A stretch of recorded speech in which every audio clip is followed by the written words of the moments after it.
But what is in the bill is that for you to be a teacher, now you must have a degree. But that is what the members of parliament, as of now, are not accepting.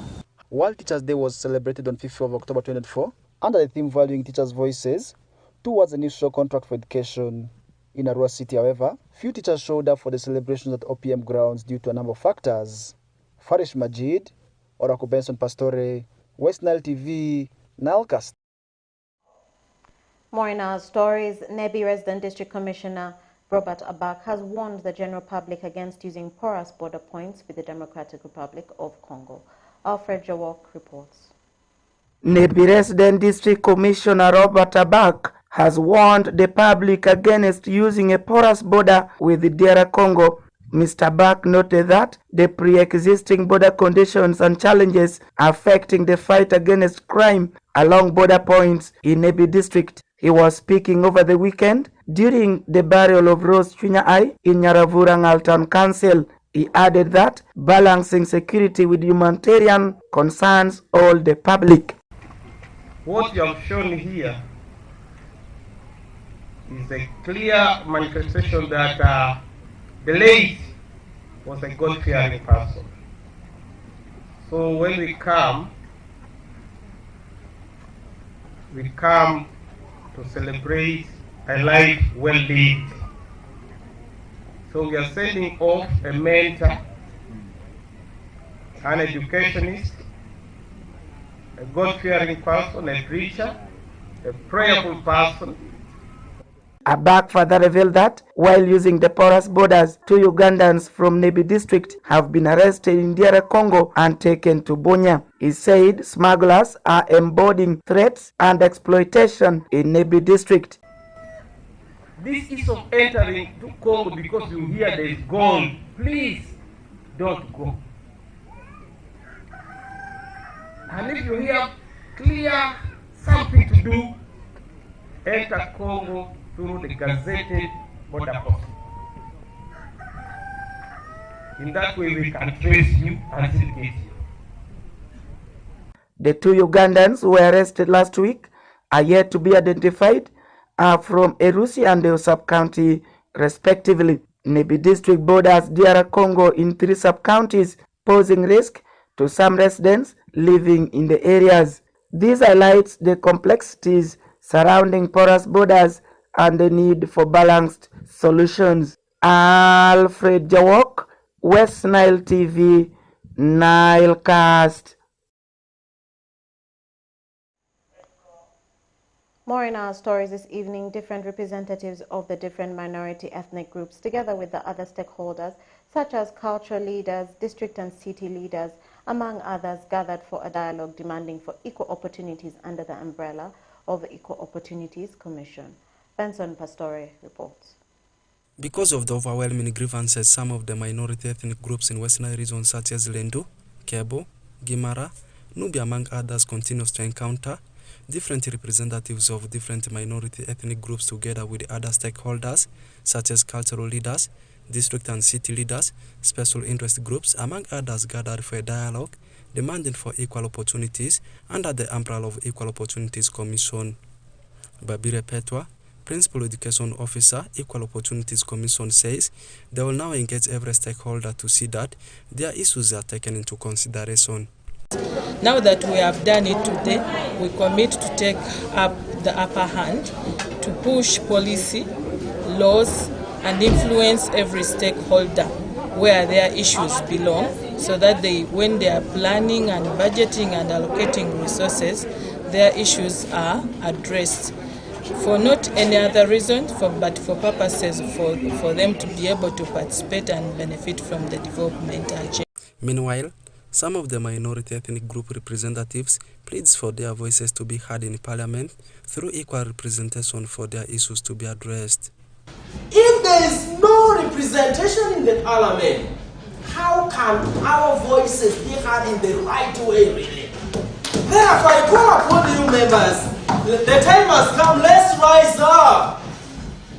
What I would really advocate for is, through you, let each community, especially each tribe under the marginalized group, let each person be given at least one person to go and represent the tribe, really.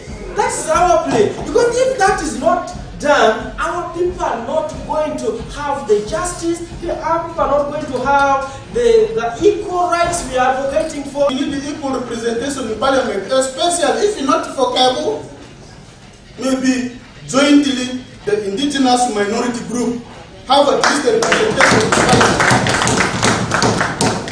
We also demand for the recognition of Cabo cultural institution, also called as Cabo Ridang. We demand to be recognized as inhabitants of Zombo district, Nebi district, and Pakwat district. We cannot live in air, but we live, even if we live in air, the air will still be in Pakwat and Zombo.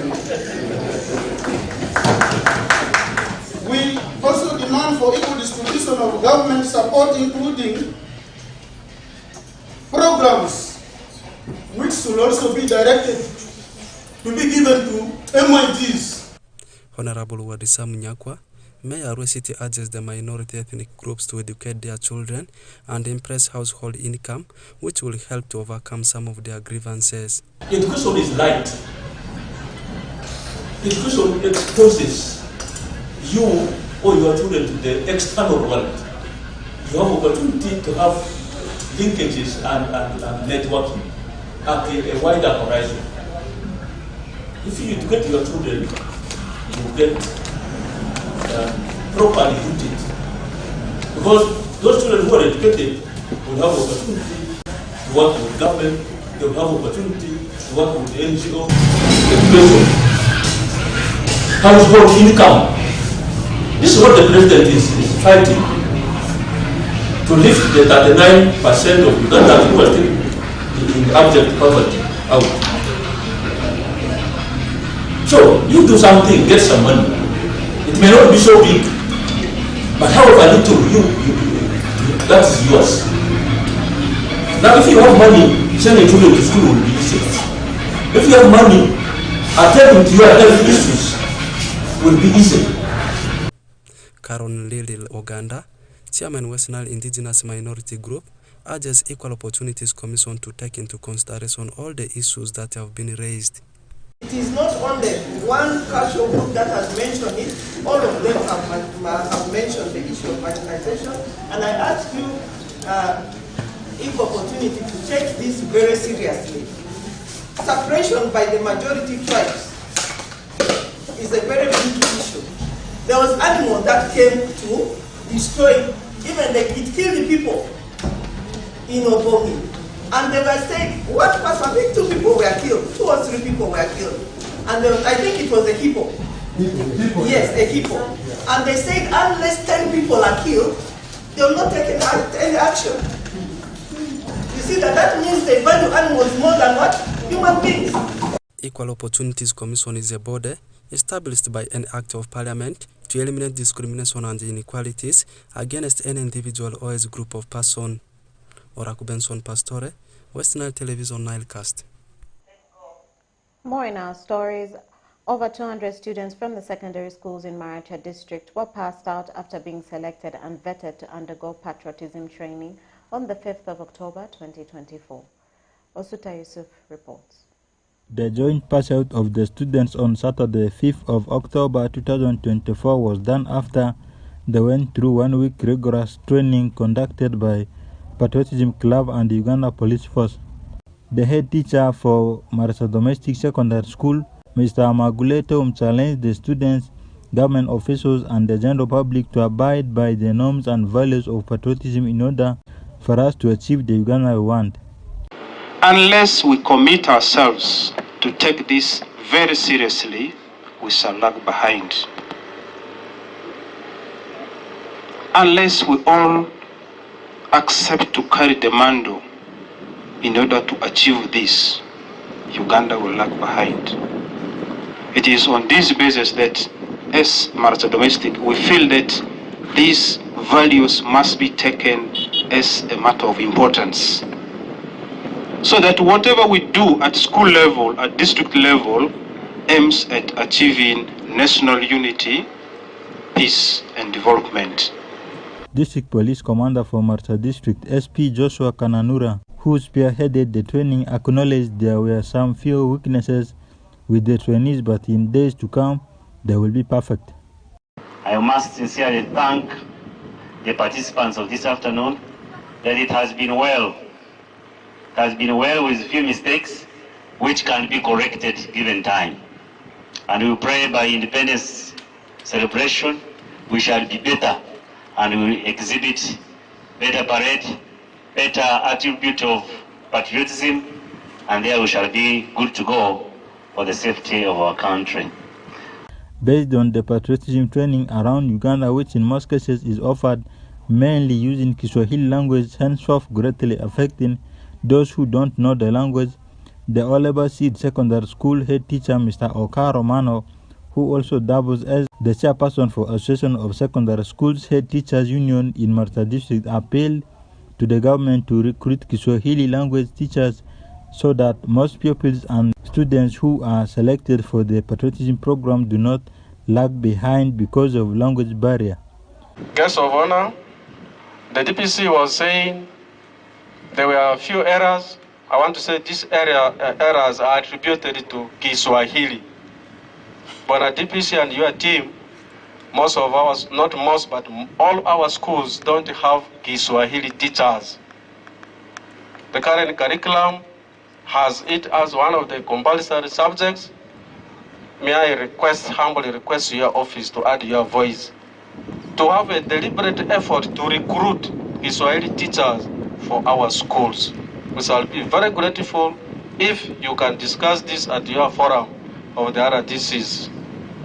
With the recent history of strikes and interfightings amongst students of secondary schools in Marsa District and West Nile region as well, the coordinator for Marsa District Patriotism Club, Mr. Etsega Joseph, is optimistic that the pursuit of some of these students is a one step towards achieving peace, love, and unity amongst the students and schools.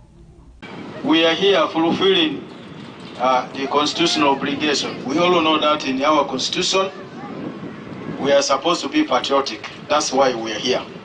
We have been facing the challenge of there are still people who think patriotism is partisan. Patriotism is not about NRM. It is only NRM government that started it. You are supposed to love your country. We are supposed to love one another. We want to inculcate unity so that our students stay in harmony. It is my conviction that this joint pursuit is a step forward towards unity amongst the schools. The Marsa District Deputy RDC Koleba Monica Kotevu appealed for wider mobilization and engagement of the students and stakeholders in next year's training segment so that there can be an answer and question session on core values of patriotism. All those who participated in the orientation meetings in the schools, the 1 week program that we had in all the schools, we pray that next time we shall have resources so that we bring all the learners together and we give them the orientation, ideological orientation in one location so that they are able to ask questions and we respond there and then together. So this is yet the beginning. We hope for the best. Guest of honor at the passage ceremony, Haji Ramadan Walugembe, who doubles as the RDC for Marsa District, cautioned some of the head teachers in the district for frustrating the patriotism program by misinterpreting it as a campaign gimmick by the ruling NRM government. Some of the head teachers think that this is politics, that we are campaigning, and for them, they don't support the government, so they cannot participate. That's what they think. While urging opposition members and supporters to abandon politics of hatred and disunity, the guest of honor rallied them to benefit from government programs. Bobby Wine has said, Bobby is saying what? I think a lot of people's time. People waste a lot of time in Rumamongari. Tell those friends of ours to come Let them come and benefit from government, and as they wait for their government to do what? To come. They know when it will come. Whether it will come after 80 years, it is up to them. But they will grow old for nothing, cursing every morning. You get it? You people of media, tell them you have. But when we tell them, you don't want to view what we tell them. That's what I've said you are going to delete. National Patriotism Club Uganda, whose core values are to encompass not only understanding of Uganda's history, culture and values, but also practical skills development and community engagement, is an entity created in 2009 by President Yoweri Kaguta Museveni in accordance with the Constitution of the Republic of Uganda. Officials in Marta District concluded Saturday's ceremony with tree planting to avert climate change and to mark the date historical. Yusuf Osuta, West Nile Television, Nilecast. Adjumani District commemorated the 62nd Uganda Independence Anniversary on Wednesday, the 9th of October 2024 at Biaya Secondary School playgrounds in Adjumani District. Onzema Alan reports. As Uganda celebrates 42nd years of independence, in Adjumani District, the resident district commissioner, Adjumani, presided over the occasion. Honorable Mangapi Lawrence, the mayor, Adjumani Town, on Wednesday 9th October 2024 at Biaya Senior Secondary School playgrounds, applauded the people of Adjumani District for making the celebration come to pass. However, in his remarks, he cautioned road users to be careful while using the newly constructed road since many have lost lives. We need your life so that Adjumani will go into a higher level. How do we need your life? Right now, the guest of honor, as a report given by our Uganda police in Adjumani, by last month, we have lost lives in the last 8 months. On this road of ours, we lost over 26 lives out of motor accidents. So, these roads came here not to take off your life. It came to make you do better trade. It makes you do better things for your life. Honorable Nyama Ben, the district chairman 5, thanked the people of Adjumani district for maintaining the peaceful relationship with refugees. Adjumani is stable and unique in the sense that if a district which is hosting over 251 population and they are staying with a host community peaceful, meaning you are unique people, you are unique district, and you must clap for yourself. The refugees are your brothers and sisters, and therefore when there is a refugees in the area, for us to secure and for our destiny, we must protect them and stay with them. Taban Peter Data, the resident district commissioner, Adjumani district, and the chief guest addressed the congregation, adding that it wasn't easy to attain this independence. He said Uganda had to struggle for this independence. He, however, said this peace has enabled Ugandans to transform and develop better. Uganda's Independence Day celebrations is a time for us to reflect on all the things that have happened. It is a time for us to unite and become one person. It is a time for us as we celebrate the country's progress and cultural heritage to make sure that all of us join our hands to see that this Uganda that we are celebrating, that got its independence, will move forward. So this is a challenge for all of us to wake up.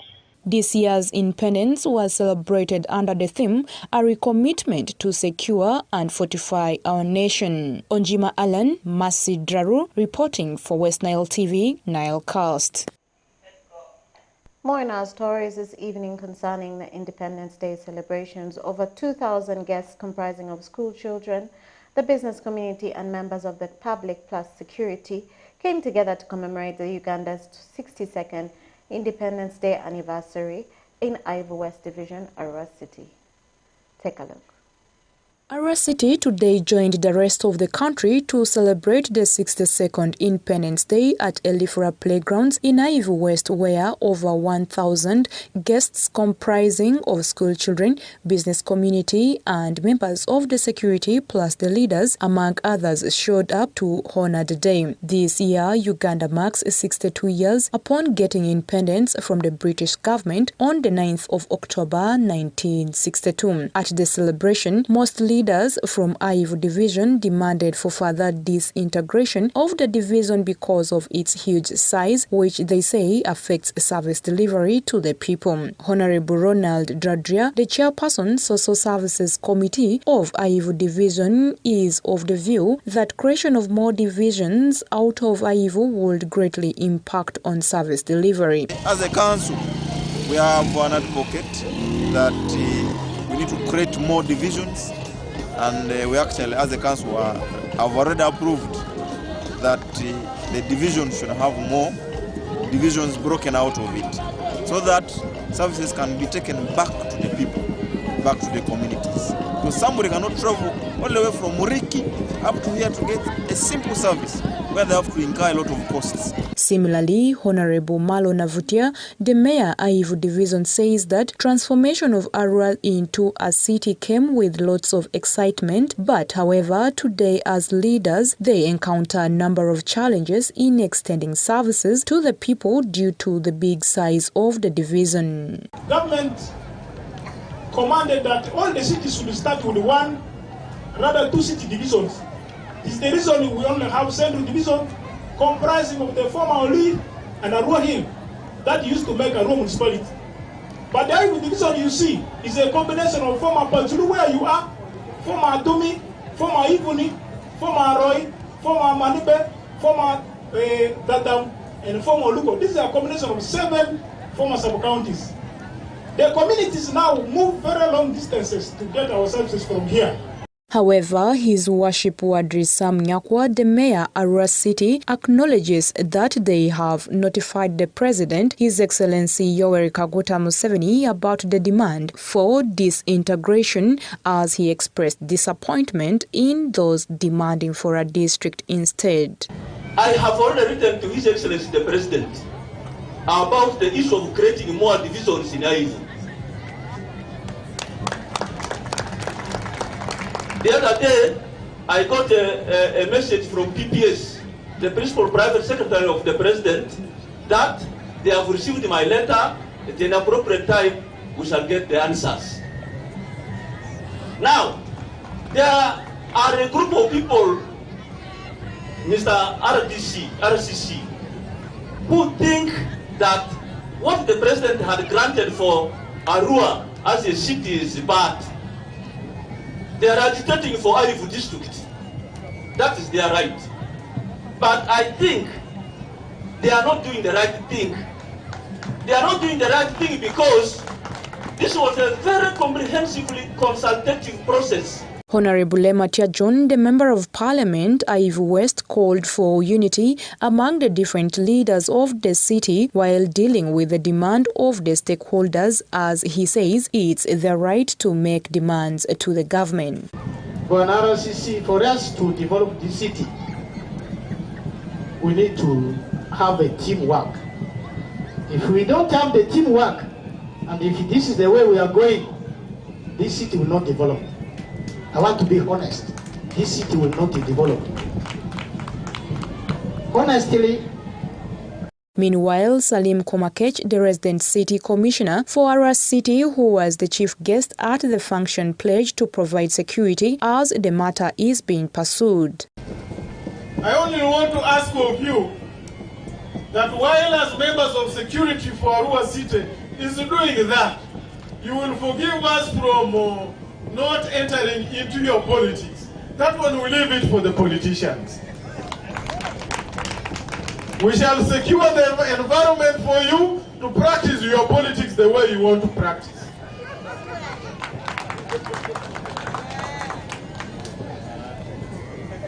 My role as a representative of the President is to be a listening post and a report to His Excellency the President that this is the politics of Arua. It's the third year our city is joining the rest of the country in celebration of Independence Day ever since gaining the status of city 3 years ago, which function ended in a colorful manner. Faris Majid, Masi Draru, reporting for West Nile TV, Nilecast. The West Nile Development Association, in collaboration with West Nile Parliamentary Caucus and the stakeholders, organized a joint review sitting in Arua City to identify the bottlenecks and analyze the best strategies to overcome the challenges for the betterment of the West Nile region. Take a look.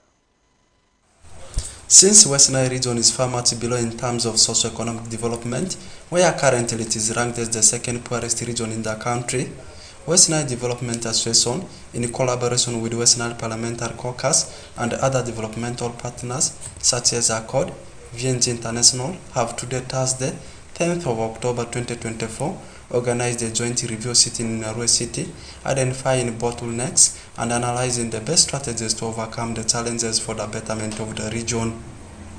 Orombe Emmanuel, District Chair Nebi, who doubles as one of the committees in West Nile Development Association, urges West Nilers to identify at least 1 or 2 potential economic activities that can speak volume about West Nile to change the economic status of the region.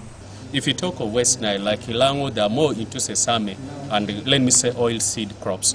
And then when you look at Ankole sub-region, they are into tea, coffee and bananas, or even milk, let me say, and also same in other areas. Even Karamoja itself, people can talk against them, but for them at least they have made focus that we are going to into animal production.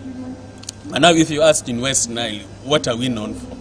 And this is the challenge. We are challenging ourselves as leaders. And then how do we drive the minds of people? Because if you move along the road and you see what are the major cash crops or what are people selling, you will find majorly. When you drive, especially from Arua here to Nebi, you will see charcoal burning. And you know, even from the biblical point of view, there is nobody who has gotten rich of the natural endowment or wealth provided by God. Like you are cutting trees, you are spoiling creation, it is a curse. So I've never seen people have grown rich out of charcoal burning. And now we are saying in our gender setting, what can we do better? Meanwhile, Honorable Anyama William, Chairman West Nile Development Association, who doubles as District Chair Moyo, says involvement of youths in substance abuse is another setback. Therefore, encourages West Nilers to work with collective effort, since West Nile is strategically located with much opportunities. The youthful and productive age is gone to waste, and by involving themselves in a drug and substance abuse, nearly every small training center in West Nile has Marungi. Even in the COVID time, when the buses were stopped, Marungi was able to travel. We have a lot of potentials. We are strategically located to 2 international borders, if not 3, Democratic Republic of Congo, Republic of South Sudan, Central African Republic. Again, with our opportunities in the domestic market. If we work together meaningfully, with full commitment, I think we shall see this region a better region. Lemeriga George, Chairman West Nile Planner Forum, urges local leaders to embrace exchange visits, since coping mechanism can to some extent play a pivotal role. We need also to do things related to what we call exchange visits, because some of our people, our leaders, have not seen what is happening elsewhere. So the best way is, I will encourage that we take some of our leaders, especially the local leaders, LC1 chairpersons or LC2s and so on, to go and learn from other areas. Maybe that can be a trigger. That is the strategy I think can work. Then for this initiative, I think for me it is a plus now. Honorable Dr. Boka Didi George, Vice Chair West Nile Parliamentary Caucus, highlights the audience with the issues that amplifies poverty in the region. He therefore laments on the strategies West Nilers can embrace to eliminate poverty in the region. There are 3 things that perpetuate poverty in West Nile. The call it poverty amidst plenty of natural resources. The first factor is our mindset. Number two is skills and tools. Many of the citizens of West Nile are not in school, 60%. Number three is access to capital. That has been a big challenge. So what we need is mindset change. What we need is good decision making by individuals, by households, by families, by communities. And what we need is action. And the action is kazi, it's work. If you're a farmer, go and dig. Go and sell your products. If you're a fisherman, go and fish. Bring the fish to the market to make money. If you're a livestock keeper, go and look after your chicken, goats, pigs, cows. Bring the milk to the market, you'll be rich. And if you're a trader, go and buy and sell goods. You will get money. And if you're a service provider, specialize in doing what you can best do to earn a living, and poverty will be history in West Nile. West Nile Development Association focuses on promoting sustainable development and peaceful coexistence through empowerment of development actors. Meanwhile, Parliamentary Caucus considers and adapts common business on any parliamentary business. Oraku Benson Pastore, West Nile Television Nilecast. More in our stories, Moyo leaders declare no more mineral exploration activities in Mwetu until the meeting is organized to sensitize and educate the public on benefits of exploration exercise. Okumu Dominic reports. The meeting comes after the community of Metu raised concerns on the mineral exploration activity taking place in the area by a group called Linsec Company Limited, which entered the district illegally and have been engaging in the exploration of gold in Metu sub-county, yet the community members, together with the district, don't see the benefit of the exploration exercise. Mr. Gore Goffin, the resident district commissioner Moyo, after an engagement with the community members, briefed the media on the resolutions of the closed-door engagement with some of the staff of Linsec Company at his office, saying, as a district, they have stopped all the mineral explorations taking place in Metu until the Ministry of Energy and Mineral Development is engaged on the matter to impact knowledge among the public on mineral explorations. The company called Linsec that was supposed to have a proper entry, we discovered that they have no agreement with the community. They have brought in different other people, and so we have resolved that all activities of prospecting mineral gold in Metu stops immediately until we have a meeting with the people from Ministry of Energy.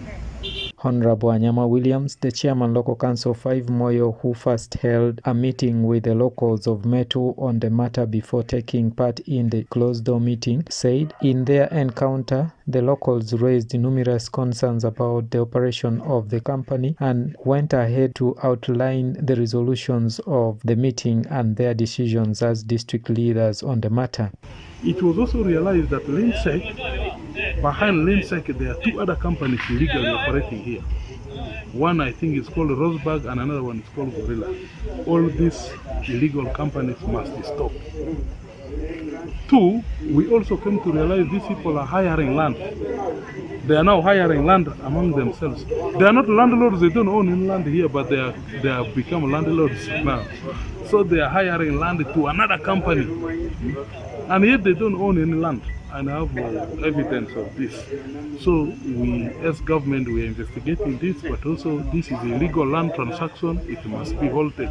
Honorable Asusi J. Bissam, the Secretary of Finance, Production and Administration, Moyo District Local Government, who doubles as the District Councillor representing Metu Sub-County to the District Council, said the mineral exploration has brought untold suffering to the public, especially in the area of road network, and requests the security operatives to help address the issues so as to avoid clashes among the public and the companies involved in the activities. I want to appeal to the security team to help us in addressing this matter, because there are certain things which are security related. We as local people cannot do it.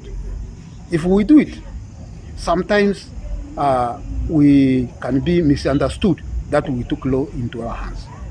But I want to thank my people for this action, and I want to say that we are not going to allow people to tamper with our environment anymore.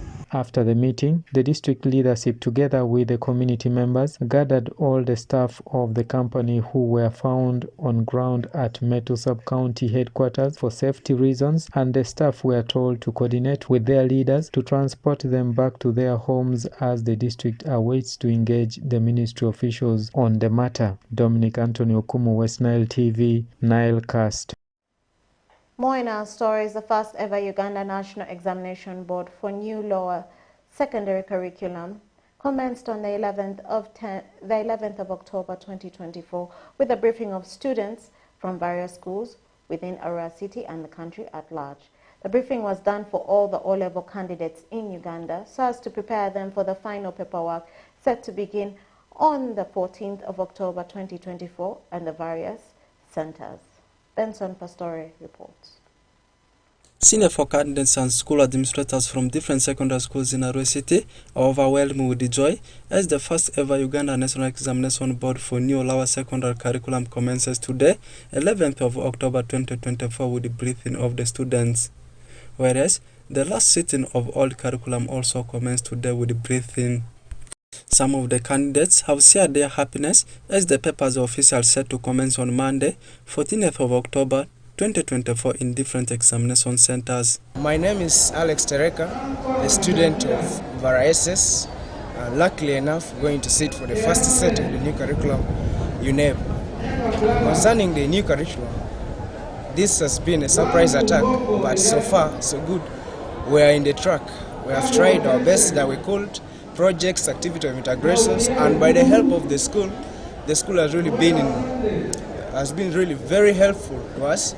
With their support and our own struggle, we have been able to push the next level. And as I talk right now, with all that we have gone through, the lessons, all the projects, activity of integrations, we are so confident that we are going to sit for the UNEB without fear or favor. My name is Makelo Sharon, a student of Bara Secondary School. We are so glad for Bara Secondary School, for the teachers, the administration. They have been so helpful and they have covered what we are supposed to cover. Although things at the beginning were not okay, but they managed to catch up. And with all this, I believe the other candidates are very ready for this paper, and we are going to face this paper in the name of Jesus Christ. And with what has been covered, by the end of the year and maybe beginning of next year, we are going to smile and rejoice because we know we are going to face the exams very well. We are ready for the paper, and the briefing was so wonderful. The facilitators and invigilators were also inspiring us and encouraging us to sit for the paper, and we are ready to sit for the paper, and we are organized, we are mentored, and we are thoroughly taught and organized. Each and every time, everything is actually wonderful for us. So we are not we shall not fear. We are ready for the paper. Meanwhile, some of the school administrators in charge of academics have expressed their views as the exams commence. By name, I am Dateru Helen Droma, the deputy in charge of academics in Bara Senior Secondary School. There is a lot of confidence in the students and in us, management and staff, for having gone through all the requirements of UNEB for the new competence-based curriculum. Today marked the beginning of the examinations. Officially, we had the briefing for the senior 4 candidates, which briefing actually gave them more hope and also more confidence. And from what we have done on ground, we know it is well. Ombere Raymond, Arua City Principal Education Officer, congratulates all the schools upon this milestone and wishing success to all the candidates. I would like to take this opportunity, first of all, to congratulate all our schools upon reaching this milestone. And therefore, I would like to wish all the senior 4 candidates who are sitting as pioneers of the competence-based curriculum and those who are sitting as the last cohort of the knowledge-based curriculum. I would like to wish you success. The government rolled out the new lower secondary education curriculum in February 2020 with the aim of meeting the learners' needs, especially in regard to skills training and enhancement, and it is the first of its kind. The candidates across the country are sitting for it under UNEB. Oraku Benson Pastore, West Nile Television Nilecast. And more in our stories, the Office of the Prime Minister, through the State Minister for Primary Education, Honorable Joyce Mariku Kanduchu, donated 190 iron sheets for the renovation of the priest houses in Mwetu Catholic Parish. Okumu Dominic reports. Seats were handed over to the parish priest of Meto Catholic Parish by the State Minister for Primary Education, who doubles as the Woman Member of Parliament Moyo, in an event which took place in front of the District Water Office. Honorable Dr. Joyce Muriku Kaduchu, the State Minister for Primary Education, while handing over the iron seats to the parish priest, lauded the government for supporting the people of Moyo District and adds that the act of handing over the iron seats to the beneficiary in the presence of the district leaders is to promote transparency, saying most times there are leaders who are not transparent and tend to divert what is meant for the public for their own benefit. The reason why the mabatis are pre-painted, it has been discovered many people use the community to make a request. They follow, they bring, and they use their personal. Like myself, I will have picked all the mabati and used for my personal interest. But for us here in Moyo, whenever this bati comes, we make sure it goes to all the beneficiaries. So I want to assure the people that for us, none of us, not even RDC, not even COW, not even LC5 chairperson, has ever taken government item meant for the people. Mr. Gore Goffin, the resident district commissioner, said finally the pledge which was made by Honorable Grace Freedom Kyochwing, the then state minister for Northern Uganda, has come to be fulfilled, and thanked the president together with the office of the prime minister for fulfilling the pledge and the continuous support for the people of Moyo district. Today, office of the prime minister through our woman MP has delivered the iron seats, 190 iron seats that we have handed over to the parish priest of Meto Mission. So want to congratulate the parishioners, but also thank the president and for honoring the pledge. This pledge was made by Honorable Grace Kyochwing when she was the Minister for Northern Region, during the time when she visited Moyo to commission the roads. So here finally it has arrived. Honorable Asusije Bisam, the Secretary Finance, Planning and Production, who doubles as the District Councillor representing Meto Sub-County to the district, threw more light on how the donation came about and said this support will go a long way in improving the infrastructures at the parish and shaping the behavior of the community around the church. Today we have received 190 pieces of iron seats as opposed to 200 pieces. But all the same, this is very good. We appreciate the government through the Office of Prime Minister for the support extended to the fathers' house renovation. This is going to improve the housing of fathers, Reverend fathers.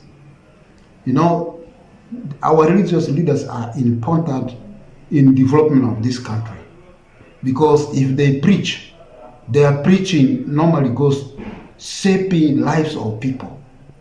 If our people behave in a Christianity way, it will go a long way, because they will be productive, there is going to be peace. They normally preach peace in churches, in mosques. So supporting them, to me, is a very good step taken by the government. Reverend Father Sunday Ochima, the parish priest, Meto Catholic Parish, said the parish has been grappling with the challenge of poor infrastructure right from the church building to the Father's house, which were in poor state, and lauded the office of the Prime Minister for extending their helping hand to the parish, which he said will improve the act of worship among the Christians. I have been facing a lot of challenges. The challenge one we are facing was and is the dilapidating Father's house, priest's residence. What a joy for me today on this 11th day of October 2024.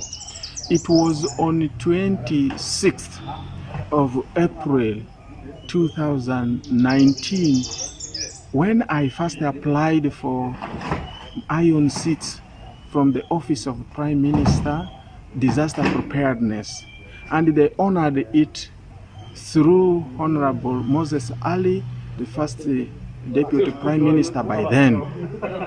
He honored us with 370 iron seats, which we used for roofing the church, because the church building was the first to be dilapidated. It was a leaking, and because of the leaking roof, we felt there was a need for renovation. And as you go to Meto now, the church is so brilliant and is so shining, and it has ushered people to come to worship God. Meto Catholic Parish was constructed way back in the 1960s by the missionaries, and since then the Christians have been using this structure, which are now in a very sorry state, something which drew the attention of Honorable Grace Freedom Kyoching, the former Minister of State for Northern Uganda, during the commissioning of Meto Abeso Road project under the Development Initiative for Northern Uganda DINU, and pledged to lobby for iron seats to renovate the Father's house last year. It's from this background that the office of the Prime Minister donated the iron seats for renovating the Father's house at Meto Parish. Dominic Antonio Okumu, West Nile TV, Nilecast. Viewers, we've come to the end of the Nilecast Weekly News Roundup on your West Nile Television. Please stay tuned to the rest of the subsequent programs that will follow. See you same time, same place tomorrow from 7 p.m. to 8 p.m. on your Nilecast News Bulletin on your West Nile Television. My name's Okumuringa Christine. Have a good evening.